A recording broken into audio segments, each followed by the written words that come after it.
Video ਦੇਖ ਰਹੇ ਸਾਰੇ ਸਾਥੀਆਂ ਨੂੰ ਮੇਰੇ ਵੱਲੋਂ ਪਿਆਰ ਭਰੀ ਸਤਿ ਸ੍ਰੀ ਅਕਾਲ। ਅੱਜ ਆਪਾਂ ਡਿਸਕਸ ਕਰਨਾ ਹੈ ਲਾਜ਼ ਆਫ ਪਰਫੈਕਟ ਗੈਸਿਸ ਦੇ ਵਿੱਚੋਂ derivation of characteristic gas equation. Characteristic gas equation ਕੀ ਹੁੰਦੀ ਹੈ, ਉਹਦੇ ਲਈ ਅਸੀਂ ਇੱਕ ਡੈਰੀਵੇਸ਼ਨ ਡਰਾਈਵ ਕਰਨੀ ਹੈ। ਸੋ ਡਰਾਈਵ ਕਰਨ ਦੇ ਲਈ ਅਸੀਂ ਪਹਿਲਾਂ ਕੁਝ ਸਮਝ ਲਈਏ ਕਿ ਮੇਰੇ ਕੋਲ ਕੁਝ ਪਰਫੈਕਟ ਗੈਸ ਹੈ ਔਰ ਪਰਫੈਕਟ ਗੈਸ ਨੂੰ ਮੈਂ ਕੁਝ ਇਸ ਤਰੀਕੇ ਦੇ ਨਾਲ ਐਕਸਪੈਂਡ ਕਰਵਾਇਆ ਕਿ ਉਹਦੇ ਵਿੱਚ ਮੇਰਾ ਬੋਇਲਜ਼ ਲਾ ਐਂਡ ਚਾਰਲਸ ਲਾ ਦੋਨੋਂ ਹੀ ਯੂਜ਼ ਹੋ ਰਹੇ ਨੇ। ਸੋ ਉਹਦੇ 'ਤੇ ਕੀ ਹੋਏਗਾ ਕਿ ਇਨੀਸ਼ੀਅਲੀ ਜੋ ਮੇਰੀ ਗੈਸ ਹੈ ਉਹ ਐਕਸਪੈਂਡ ਕਰੇਗੀ with relation PV is equals to constant and secondly ਉਹ ਐਕਸਪੈਂਡ ਕਰੇਗੀ with V/T is equals to constant. So ਆਓ ਦੇਖਦੇ ਹਾਂ ਪਹਿਲਾਂ ਇਹਦੀ ਡੈਫੀਨੇਸ਼ਨ ਕੀ ਕਹਿੰਦੀ ਹੈ। ਐਨ ਇਕੁਏਸ਼ਨ ਵਿਚ is carried out by combining Boyle's law and Charles law which represent the relation between pressure, temperature and volume of the gas।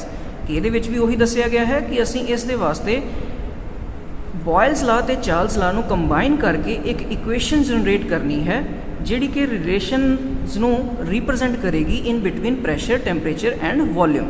ਸੋ ਇਸ ਦੇ ਵਿੱਚ ਜੋ ਅਸੀਂ ਟਰਮਸ ਯੂਜ਼ ਕਰਨੀਆਂ ਨੇ ਉਹਨਾਂ ਨੂੰ ਕੁਝ ਇਸ ਤਰੀਕੇ ਦੇ ਨਾਲ ਲਿਖਿਆ ਗਿਆ ਹੈ। That is P is the absolute pressure ਜਿਹਨੂੰ ਅਸੀਂ ਨਿਊਟਨ ਪਰ ਸਕੁਅਰ ਮੀਟਰ ਦੇ ਨਾਲ ਡਿਨੋਟ ਕਰਦੇ ਹਾਂ।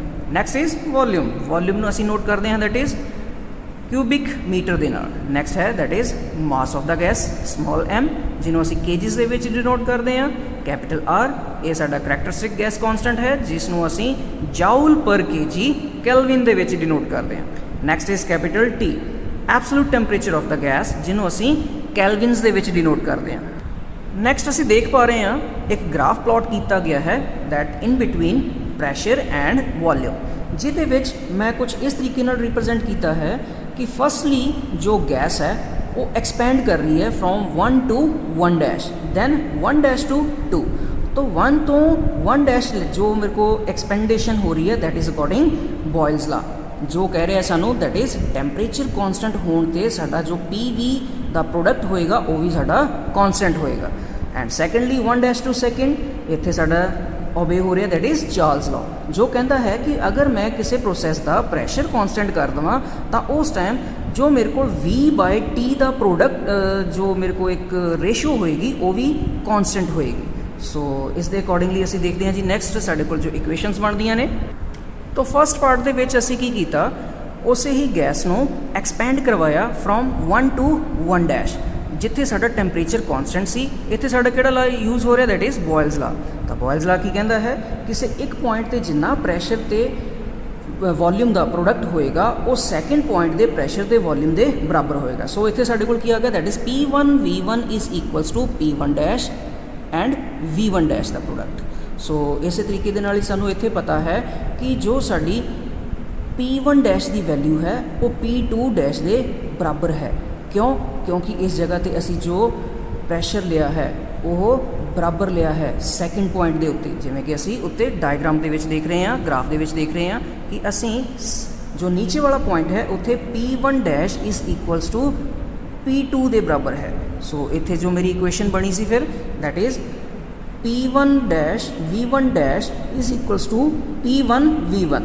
ਸੋ ਨੈਕਸਟ ਸਟੈਪ ਦੇ ਵਿੱਚ ਅਸੀਂ ਕੀ ਕਰਾਂਗੇ ਫਿਰ P1 V1 is equals to P2 V1 dash ਇਹਦੇ ਬਰਾਬਰ ਆ ਜਾਏਗੀ।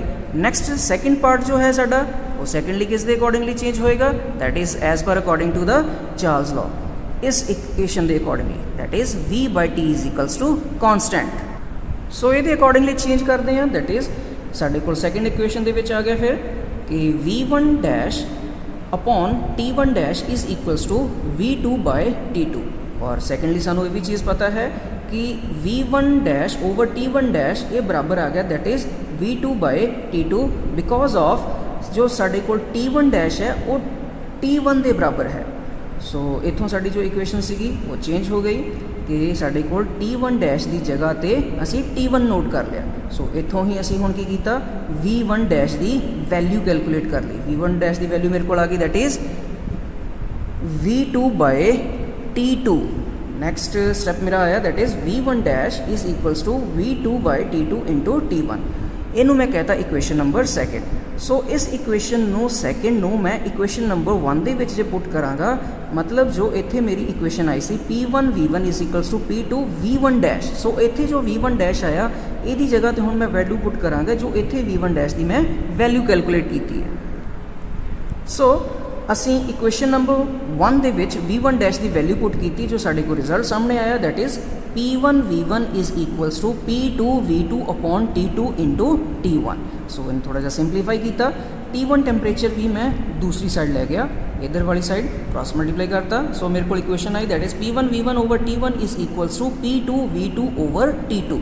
और ਅਸੀਂ ਕਹਿ ਸਕਦੇ ਹਾਂ ਕਿ PV over T is equals to constant. ये ਅਸੀਂ ਪਹਿਲਾਂ ਦੇਖ ਚੁੱਕੇ ਹਾਂ ਵੀ ਇਹ ਸਾਡੇ ਕੋਲ ਰਿਪਰੈਜ਼ੈਂਟ ਕਰ ਰਿਹਾ ਹੈ ਕਿਸੇ ਵੀ ਇੱਕ ਪ੍ਰੋਸੈਸ ਦੇ ਦੋ ਅਲੱਗ-ਅਲੱਗ ਪੁਆਇੰਟਸ ਨੂੰ, ਔਰ ਇਹ ਰਿਪਰੈਜ਼ੈਂਟ ਕਰ ਰਿਹਾ ਹੈ ਕਿ ਉਸ ਪੂਰੇ ਪ੍ਰੋਸੈਸ ਦੇ ਵਿੱਚ ਕਿਸੇ ਵੀ ਪੁਆਇੰਟ ਤੇ ਅਸੀਂ ਅਗਰ ਇਸ ਰਿਲੇਸ਼ਨ ਨੂੰ ਲਿਖਣਾ ਹੋਵੇ ਤਾਂ ਉਹਨੂੰ ਅਸੀਂ ਇਸ ਤਰੀਕੇ ਨਾਲ ਲਿਖ ਸਕਦੇ ਹਾਂ, that is PV over T is equals to constant. So ਇਸ ਕੌਨਸਟੈਂਟ ਨੂੰ ਇੱਥੇ ਅਸੀਂ ਲੈ ਲਿਆ, that is with R। So ਇਹ ਇਕੁਏਸ਼ਨ ਸਾਡੇ ਕੋਲ ਕੀ ਬਣ ਗਈ, that is PV is equals to RT, ਜਿਹੜੀ ਕਿ ਕਹਿਲਾਉਂਦੀ ਹੈ ਸਾਡੀ ਗੈਸ ਇਕੁਏਸ਼ਨ, ਜਾਂ ਜਿਹਨੂੰ ਅਸੀਂ ਕਰੈਕਟਰਿਸਟਿਕ ਗੈਸ ਇਕੁਏਸ਼ਨ ਆਖਦੇ ਹਾਂ।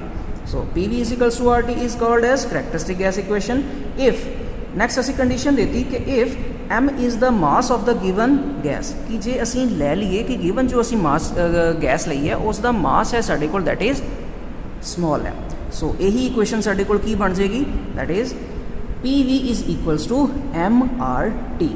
ਸੋ ਇੱਥੋਂ ਅਗਰ ਅਸੀਂ ਗੈਸ ਕੌਨਸਟੈਂਟ ਦੀ ਵੈਲਿਊ ਕੱਢਣੀ ਹੋਵੇ ਤਾਂ ਸਾਡੇ ਕੋਲ ਕੀ ਆਏਗੀ, that is R। So m ਤੇ ਜੋ T ਹੈ ਉਹ ਇਧਰੋਂ ਨੀਚੇ ਚਲੇ ਜਾਏਗਾ। ਸੋ ਉਹੀ ਚੀਜ਼ ਅਸੀਂ ਕੀਤੀ ਹੈ, that is R is equals to PV over MT। So ਇਹ ਸਾਡੇ ਕੋਲ R ਦੀ ਫਾਰਮੂਲਾ ਬਣ ਗਿਆ, ਦੈਟ ਇਜ਼ ਜੋ ਸਾਡਾ ਕੌਨਸਟੈਂਟ ਹੈ ਕਰੈਕਟਰਿਸਟਿਕ ਗੈਸ ਕੌਨਸਟੈਂਟ, ਉਸ ਦਾ ਜੋ ਫਾਰਮੂਲਾ ਬਣਿਆ that is PV over MT gas equation ਤੋਂ ਹੀ। ਸੋ ਇੱਥੇ ਹੁਣ ਇਹਦੇ ਯੂਨਿਟਸ ਬਾਰੇ ਦੇਖਦੇ ਹਾਂ ਕਿ ਇਹਦੇ ਜੋ ਯੂਨਿਟਸ ਅਸੀਂ ਲਿਖਦੇ ਹਾਂ ਉਹ ਯੂਨਿਟਸ ਅਸੀਂ ਕਿਵੇਂ ਡਰਾਈਵ ਕੀਤੇ ਨੇ। ਸਾਨੂੰ ਪਤਾ ਹੈ ਪ੍ਰੈਸ਼ਰ ਦੇ ਯੂਨਿਟ ਕੀ ਹੁੰਦੇ ਨੇ, that is newton over square metre, and volume ਦੇ ਕੀ ਹੁੰਦੇ ਨੇ, that is multiplied by cubic metre, और नीचे की है साडा that is mass, that is 1/kg। नीचे की है टेंपरेचर, सो 1/केल्विन। सो स्केयर मीटर के नाल क्यूबिक मीटर कटिया गया, 1 मीटर बच गया। सो साडे कोल फाइनल की है दैट इज़ न्यूटन मीटर पर kg केल्विन, और सानू पता है कि न्यूटन मीटर की कहलांदा है दैट इज़ 1 जाउल के बराबर। सो साडे कोल जो फाइनल आ गए यूनिट्स दे दैट इज़ R दे यूनिट्स जो होंदे ने हमेशा ही that is joule per kg kelvin.